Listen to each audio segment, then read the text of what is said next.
Hey y'all, and welcome back to PXP. So, if anyone knows me, I'm a huge Dark Souls fan. I even have a tattoo of it. So, of course, whenever I'm feeling any kind of way, the first thing I do is go boot up one of the Dark Souls games. So the other day I'm playing Dark Souls 3, and I get through this fight, and I'm like, you know who can kind of get it? Pontiff Sullivan. Bruh. And that led me down a very dark hole. And I'm gonna share that dark hole with you because I love you. So without further ado, here is Mars's top 5 Dark Souls daddies. Let's hop into it. So we're gonna get the most questionable, maybe, we'll see how this list goes, but potentially the most questionable one out of the way first. That's Nito.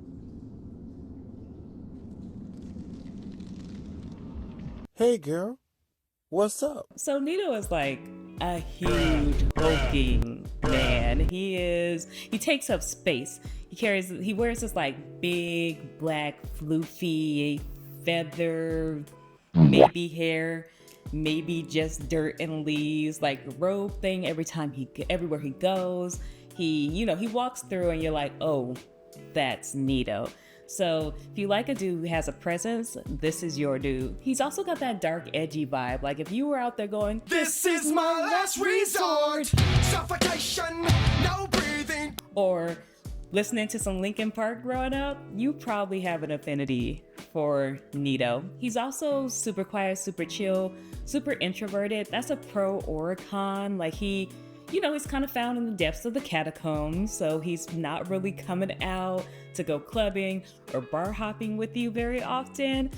You're probably gonna, he's a night in kind of guy. Like you were probably going over there to Netflix and chill more often than he is coming out to hop down some street with you doing a bunch of shots. That's just it's not his vibe.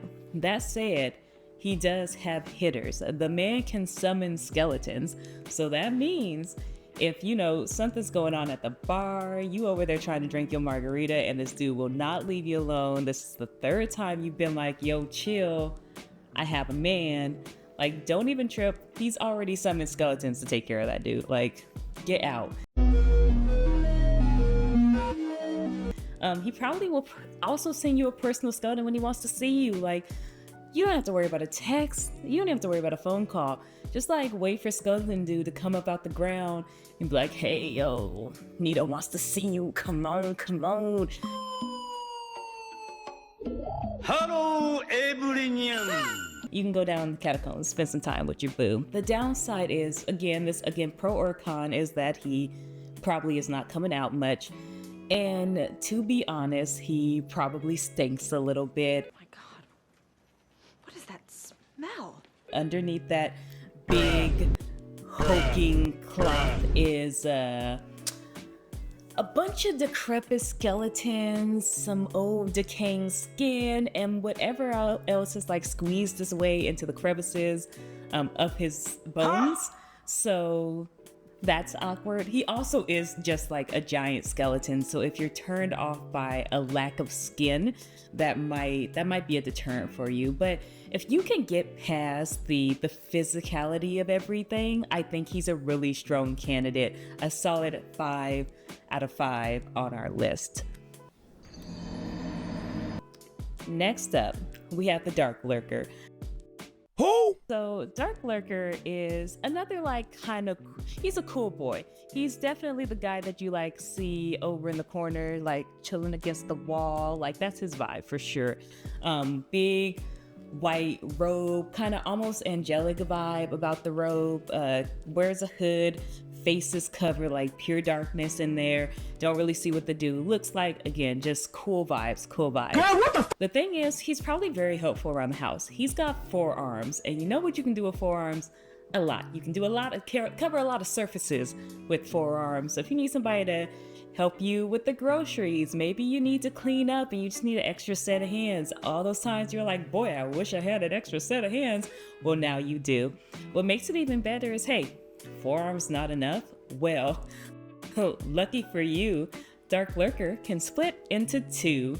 So if you need 8 arms, he got you on that too. He can also fly. So if you need someone who can get up out the ceiling lights, get somewhere that you can't really reach. Maybe you put the pepper up too high and you don't feel like climbing up on the cabinets to get it. Don't trip. He's got wings. He can float up there, grab it real quick, come back down, and you're Kobe. So again, great person to have around the house. Got what you want, got what you need. Really, really helpful, really handy, just like an all-around handyman. If you're looking for a dude who you know can take care of stuff, Dark Lurker's for you. The only downside that I can really think of is you don't know what this dude looks like. Again, his cloak literally produces like a shadow over his face. So you do not know what this man looks like. Wait a minute. Who are you? That could be interesting. I don't know how, the nighttime situation happens without being able to see him at all, or really any of his body, so we don't know what is happening under that robe at all. He also is deathly afraid of fire, so if no lighting candles, if you got an open flame stove, maybe swap that out for an electric stove. Probably no camping. He's probably not a big fan of camping. Don't even have a lighter in the house, just to be safe. Next up, we're gonna go to Lorian. I'm a hot boy, drive out my cars like it's urgent. I'm a hot boy, don't get too close cause I might burn you. Lorian is the stronger brother of the twins in Dark Souls 3. Anyway, in Dark Souls 3, Lorian and Lothric, they kind of come as a pair a little bit, but really we're after the big brother here. Lorian he's the strong, silent type. He's mostly silent because he literally cannot speak. Oh my god. But if you're looking for someone who's kind of like that stalwart dude that can like handle business, but really isn't gonna like run around trying to tell you what to do because again he can't say anything, that's a big thing. If you're one of those like women who you've been independent for a very long time and you're not really ready to be in a relationship where you've got a guy who's like trying to assert himself over you, Lorian is a great pick for that. He's also a big family guy. He cares a lot about his brother, and I think that's very telling to how he would treat your family as well. As long as they're not toxic and trying to inbreed people and do other terrible, nefarious things to get the perfect child, he's probably completely cool with your family. Hold up. Wait a minute. The downside to this whole relationship is, again, he's really close with his brother. Lothric is also very frail because they basically share a curse. They share a burden, if you will. So if you're looking for someone who's going to like leave the family at home to go out, that's probably not really Lorian. He's someone who's going to keep an eye on his brother. He's also someone who might have to take his brother out and about and like to get things, so he's going to be very attentive to him. The good thing is Lorian can teleport, so if you need him to help you, get somewhere and back, he definitely can very quickly. You need to be dropped off at work, don't worry, he can just teleport you there and then teleport back. It's fine. Like, so, sleep in a little bit. Lorian's got you. That said, if his brother needs to go somewhere, he probably has priority. So if you need to get to work, but Lothric needs to go grocery shopping, Lothric's hopping on his back and teleporting Lothric to go grocery shopping. He's definitely not that dude who's ever going to put you above his brother. So just be ready for that. Like, that's, pro and cons of being with somebody who's a family person. The family usually ranks pretty high on the priority scale. The other side is also really about his family. As I mentioned earlier, they're very toxic. Like that whole bloodline is really toxic. So they are probably not going to welcome you with open arms. If anything, they're going to be like, you do not have the perfect blood. How did you get in here? So just be prepared. It's an uphill battle to getting that family to accept you because, again, they big on inbreeding, all right? So they definitely are not messing with you coming in here. They have no idea where you come from or what type of, lineage you hail from and expect you to take their son away. So just some things to be aware of if you decide to go down the Lorian route. Oh, and one more thing. His legs also kind of don't work. That's that was part of the whole burden that he took on with his brother. So again, you are compromising a lot for this man who is very, very locked in with his brother. Like that is not changing. Okay. But again, that's why he's 3 and not 2 or 1. Number 2 on our list. Now we get to our juicy guys. Let's talk about the Nameless King. The Nameless King is actually related to Lorien and Lothric, so we got some family right here on the list. What the fuck?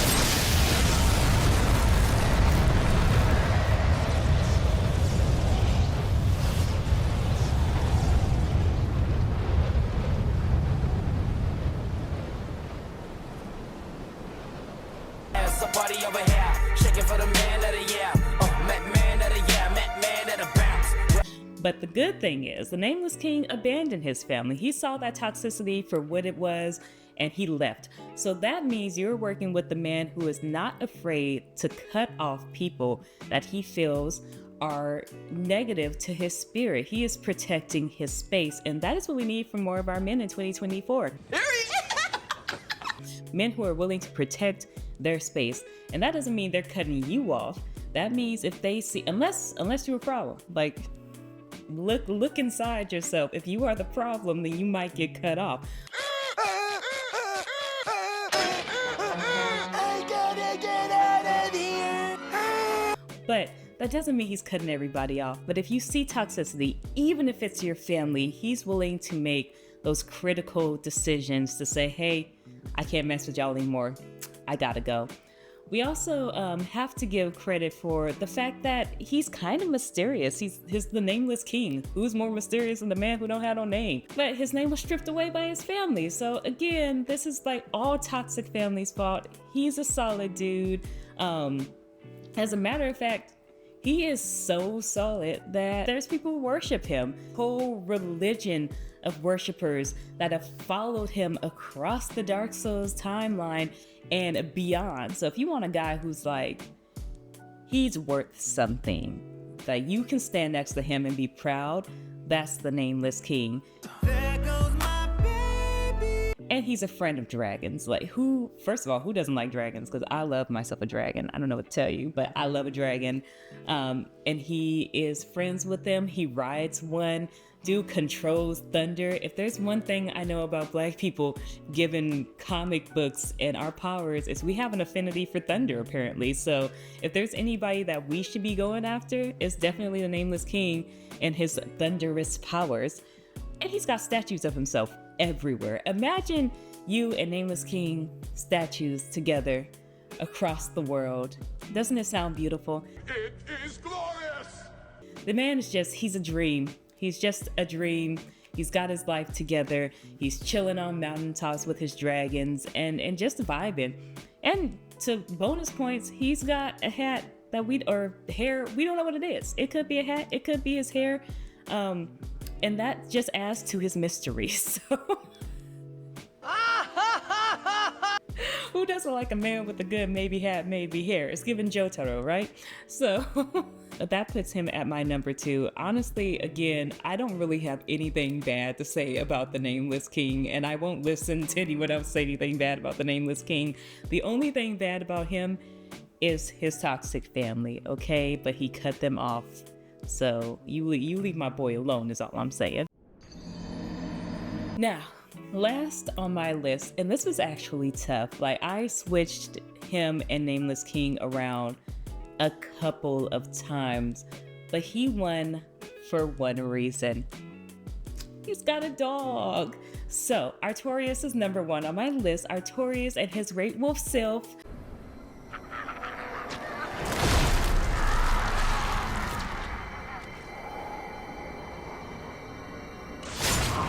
Hold on, wait 1 minute. Yeah, hold on, wait 1 more. They come as a pair, but we're not in love with Sif. We just like Artorias. Just to clarify, no furries in the building, no furry allegations coming my way. Artorias he's very strong-willed. He fights with a purpose.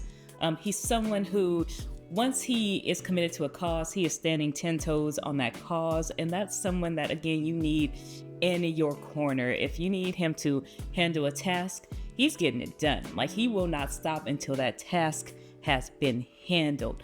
He's a little bit stubborn, but you know, we need a little bit of stubbornness in people that we want to like get stuff done for us, right? Like, we don't want somebody who's gonna be flimsy, bending back and forth. Like, Artorias is someone that we want in our corner for that type of situation. We also have to remember that he literally gave his arm for his dog, wolf, but dog. So imagine what he'd do for the person that he loved. Like, if he's willing to give up an arm and his great shield, then like he's definitely willing to ride for you. Artorias is like a ride or die. We ride together. We die together. Bad boys for life. The only downside, and honestly, this is why Nameless King was almost one, because I do have a downside for Artorias, and I didn't for the Nameless King. He's a bit corruptible. So Artorias, you know, he eventually kind of suscepts to darkness and kind of goes mad. Wait, what? And I think that just lends itself to that if put around the Rome crowd, he probably could easily be kind of warped by that crowd. Like, he's not the guy that you send to hang out with your homies that you wouldn't let your friends date. Like, he's not that dude. Like, you cannot sit him in that circle and he comes back, he gossips about them, but he doesn't turn into them. Like, that's not him. So while he's a super lovable guy, he will probably be corrupted if sent around the wrong crowd. The other thing to note, and this is not by any means bad, by the way, is the fact that he also has a group that kind of like, I don't say worships, but decided to follow him. We've got the Abyss Walkers, right? And they're a group they are undead, but you know, the majority of the world is undead in Dark Souls, so it's okay. But you know, they don attire that looks very similar to Artorias's, try to fight in a likeness of his style, and really try to keep his lineage going. So if you want somebody who not only is a good person, but has an impact on the world, go for Artorias. Like, if he can get the undead to want to be like him, imagine what he could do for like children or the world. Like, this man could be a philanthropist. Like, The world belongs to me. Artorias is good people, and he's someone you can feel good standing next to. And that's my main reason why he made it to #1 Dark Souls Daddy. Are you done? Are you done? Are you done? And with that, that's our list, y'all. Tell me, or don't, tell me if there's any Dark Souls dudes that you'd be okay with, you know, being your forever man, or if there's any other Soulsborne games that you felt similar. If you really love Amygdala, from Bloodborne, tell me why. We don't shame here. It's okay. It's his big head. I get it. But tell me what it is. Also, if you made it all the way through this video, please hit that subscribe button. I promise you we'll do more shenaniganry like this.